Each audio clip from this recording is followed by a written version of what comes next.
Hello, my fellow adventurers. Today, I want to tell you about this one moment in history where people across the world literally stopped fighting at the exact same second, the 11th hour of the 11th day of the 11th month, 11 a.m., November 11th, 1918. The Great War, World War I, had finally ended. Soldiers dropped their weapons, hugged strangers, cried, and said, "It's finally over." And that, my friend, is how Veterans Day was born. All right, now find your favorite blanket and settle in. This is your host at HootPODS, ready to whisk you away to an adventure that honors some of the most important people we know, our veterans. Let's discover the incredible stories of service and why we celebrate this special day. Now fast forward to today. You're scrolling, right? People arguing about random stuff, silly memes, cat videos, and Minecraft tutorials. But under all that noise, one day each year still exists to remind us what peace costs and who fought for it. Veterans Day. It's not just another no-school holiday. It's the day America says thank you to everyone who ever wore the uniform, living or gone. This day started as Armistice Day, just for World War I. But then after World War II in Korea, people were like, hold up, what about the rest of our soldiers? Congress listened, and in 1954, they changed it to Veterans Day to honor every single person who served. You got Raymond Weeks, a Navy vet, who was like, let's make it happen. And President Eisenhower was like, bet. So yeah, one guy's idea turned into a whole nation's tradition. Think about that. One person's voice can literally change the calendar. Wild, right? They tried to move Veterans Day to make a long weekend, like, yay, 3-day vacay. But people said, nah, don't mess with the vibe. Because November 11th isn't random. It's the anniversary of peace. Moving it felt like taking the frosting off a cake and saying it's still dessert. The backlash was so strong that Congress had to switch it back in 1978.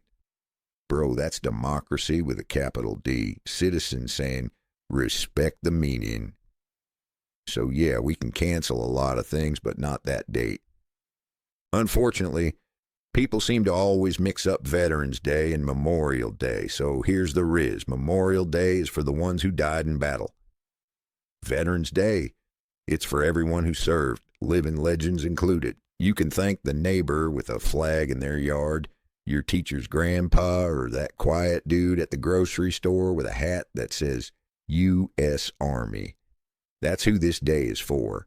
Gratitude hits different when you realize freedom ain't free. Now let me tell you about someone who shows us what service really looks like.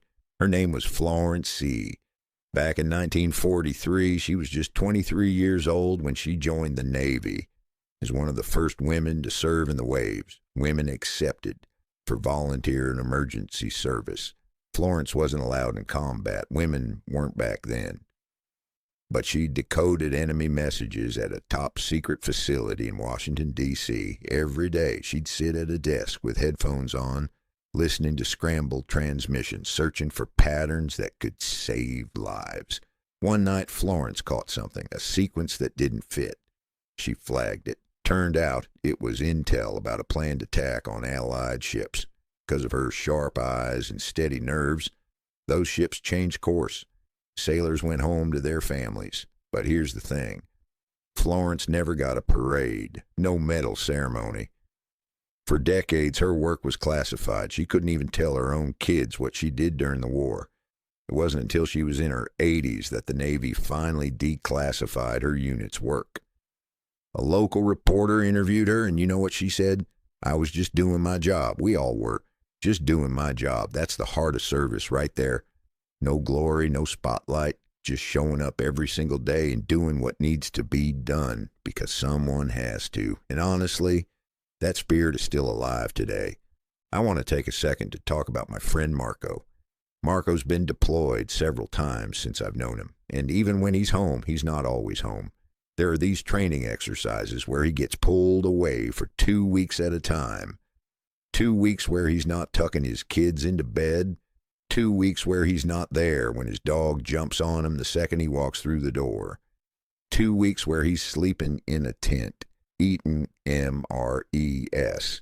Those meals ready to eat that, let's be real, aren't exactly gourmet. And training for scenarios we all pray never happen. Marco doesn't complain. He doesn't post about it for likes. He just goes. Because that's what service looks like. It's missing your kid's soccer game.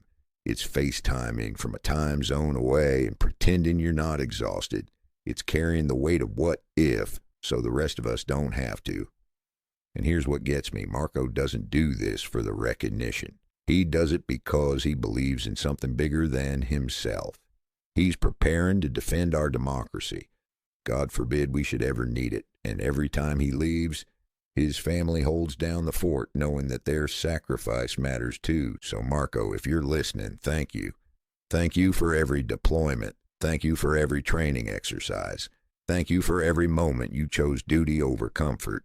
You're the real one, man, and your kids, they're learning what it means to be brave just by watching you. Now let's steel man this. Some people say, we don't need more holidays about war. Let's focus on peace. And yeah, valid point. But here's the twist.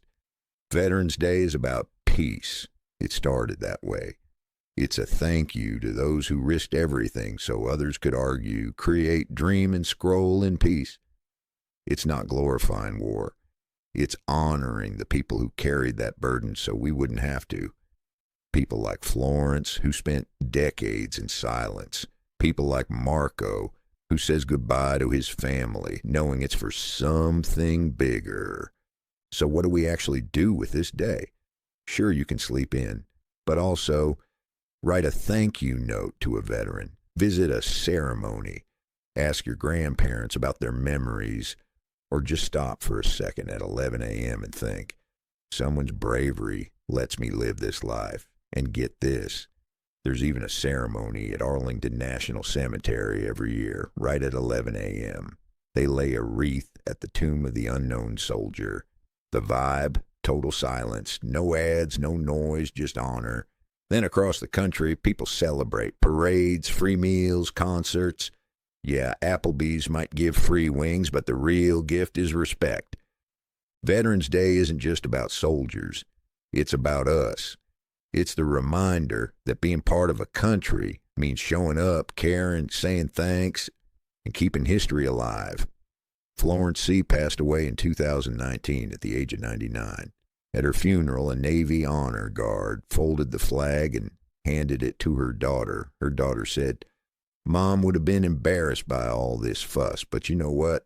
She earned every second of it, just like Marco earns it every time he puts on that uniform.